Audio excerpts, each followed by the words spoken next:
తెలంగాణ బంద్కు బీసీ సంఘాల జేఏసీ పిలుపునిచ్చింది. దాంతో ఇవాళ యావత్ తెలంగాణ స్వచ్ఛందంగా బంద్ పాటించనుంది. మరోవైపు బంద్కు మద్దతుగా జేఏసీ ఆధ్వర్యంలో భారీ ర్యాలీ తీయనున్నారు.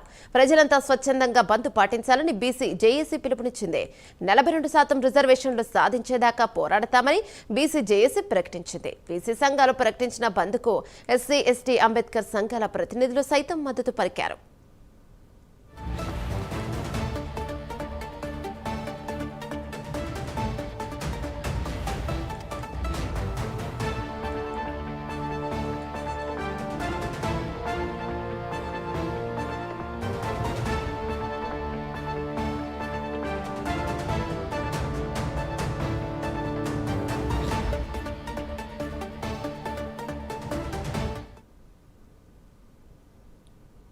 తెలంగాణ బంద్కు బీసీ సంఘాల జేఏసీ పిలుపునిచ్చింది. దాంతో ఇవాళ యావత్ తెలంగాణ స్వచ్ఛందంగా బంద్ పాటించనుంది.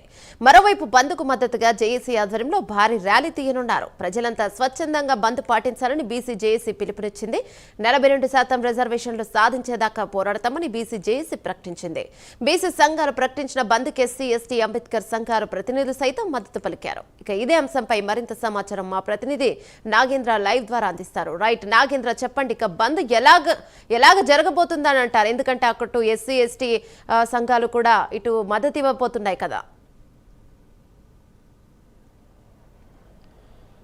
Thank you Yamuna. తెలంగాణ రాష్ట్రంలో స్థానిక సంస్థల ఎన్నికలకు సంబంధించినటువంటి అంశంలో ప్రధానంగా ప్రభుత్వం తీసుకున్నటువంటి 42% బీసీ రిజర్వేషన్కి సంబంధించినటువంటి అంశంలో హైకోర్టు స్టే విధించడం జరిగింది. దీన్ని నిరసిస్తూ కూడా ఈరోజు తెలంగాణ రాష్ట్ర వ్యాప్తంగా కూడా తెలంగాణ బంద్కి బీసీ జేఏసీ పిలుపునివ్వడం జరిగింది. దానిలో భాగంగానే ఈరోజు రాష్ట్ర వ్యాప్తంగా కూడా ఎక్కడికక్కడ అన్ని సేవలు కూడా స్తంభించబోతున్నాయి. దానిలో భాగంగా ప్రస్తుతం ఈ బీసీ జేఏసీ ఇచ్చినటువంటి పిలుపుకి భాగంగా ఈరోజు అన్ని ప్రధాన రాజకీయ పార్టీలతో పాటు అదేవిధంగా వివిధ జేఏసీ సంఘాలు కానీ బీసీ సంఘాలతో పాటు అదేవిధంగా వ్యాపార సంస్థలు అదేవిధంగా పూర్తిగా విద్యా సంస్థలన్నీ కూడా ఈరోజు పూర్తిగా బంద్ కాబోతున్నాయి. ప్రస్తుతం దానిలో భాగంగా మన ప్రస్తుతం సికింద్రాబాద్లో ఉన్నటువంటి జేబీఎస్ జూబ్లీ బస్టాండ్ వద్దను పూర్తిగా ఇక్కడ ఉదయం నుంచి కూడా ప్రయాణికులు దాదాపు 1 వీక్ నుంచి తెలంగాణ బంద్ ఉంటుందని మీడియాల్లో పెద్ద ఎత్తున ప్రచారం చేస్తున్నారు. అదేవిధంగా బీసీ సంఘాలన్నీ కూడా పెద్ద ఎత్తున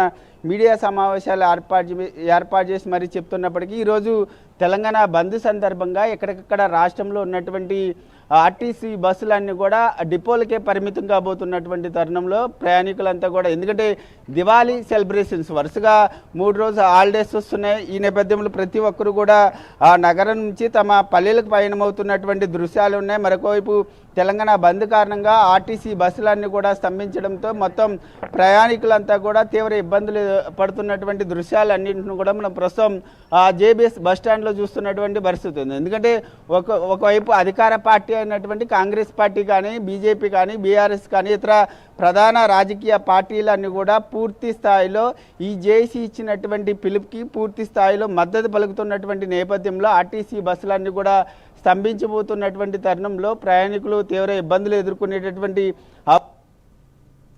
తర్వాత అంటే ఈ బంద్కి సంబంధించినటువంటి తీవ్రత తగ్గిన తర్వాత ఆర్టీసీ బస్సులను నడిపించేందుకు ఆర్టీసీ యాజమాన్యం సిద్ధమవుతున్నటువంటి పరిస్థితి ఉంది. అప్పటి వరకు కూడా ఈ ప్రయాణికులంతా కూడా కొంత ఇబ్బందులు పడేటటువంటి అవకాశం ఉంది. మరొకవైపు ఒక్క హైకోర్టులోనే కాదు సుప్రీంకోర్టులో కూడా ఈ బీసీ రిజర్వేషన్కి సంబంధించినటువంటి అంశంలో వరుసగా తెలంగాణ ప్రభుత్వానికి చిక్కు ఎదురవుతుంది. దీనిలో భాగంగానే వరుసగా తెలంగాణ ప్రభుత్వం కానీ బీసీ జేఏసీకి సంబంధించినటువంటి సంఘాలన్నీ కూడా పూర్తి స్థాయిలో తమ నిరసన వ్యక్తం చేస్తున్నటువంటి పరిస్థితి అయితే కనిపిస్తుందని చెప్పాలి. ప్రస్తుతం ఇక్కడ ఉన్నటువంటి వారంతా చూడొచ్చు, దాదాపు 1 వీక్ నుంచి కూడా బంద్ అని తెలిసినప్పటికీ వీరంతా కూడా ఆర్టీసీ బస్టాండ్ల వైపు వచ్చి వీరంతా కూడా తీవ్ర ఇబ్బందులు పడుతున్నారు. ముఖ్యంగా బీసీ రిజర్వేషన్కి సంబంధించినటువంటి అంశంలో ప్రధానంగా బీసీలకు న్యాయం జరిగే వరకు కూడా మా పోరాటం ఆగదంటూ కూడా చెప్తున్నటువంటి పరిస్థితి. ప్రస్తుతం ఎక్కడ బస్సులు అక్కడ స్తంభించిపోవడంతో ప్రయాణికులంతా కూడా ఇబ్బందులు పడుతున్నారు. ముందుగా ఈ తెలంగాణ బంద్కి సంబంధించినటువంటి అంశంలో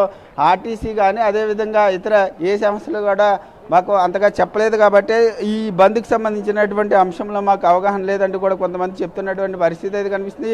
మొత్తానికి చూడవచ్చు, బస్సులు లేక జేబీఎస్లో ప్రధానంగా బస్సులు ఉన్నప్పటికీ తెలంగాణ బంద్ కారణంగా ఎక్కడికక్కడ బస్సులన్నీ కూడా డిపోలకే పరిమితం కావడంతో ఇక్కడ ఉన్నటువంటి ప్రయాణికులు ఇబ్బందులు పడుతున్నారు. మరొకవైపు బీసీ జేఏసీకి సంబంధించినటువంటి నేతలు కానీ వివిధ రాజకీయ పార్టీలకు సంబంధించినటువంటి నేతలంతా కూడా ఆర్టీసీ డిపోలు అదేవిధంగా జాతీయ ప్రధాన రహదారుల వద్ద పూర్తిగా పెద్ద ఎత్తున నిరసన కార్యక్రమాలు చేపడుతుండటంతో పూర్తిగా ఎక్కడికక్కడ కూడా తెలంగాణ రాష్ట్ర వ్యాప్తంగా ఈరోజు ఎక్కడికక్కడ స్తంభించిపోయేటటువంటి అవకాశం అయితే కనిపిస్తుందని చెప్పాలి. యమున రైట్, దీనికి ఎస్సీ ఎస్టీ సంఘాలు కూడా మద్దతు ఇవ్వడం ఎలా చూసుకోవచ్చు అని చెప్పుకోవచ్చు?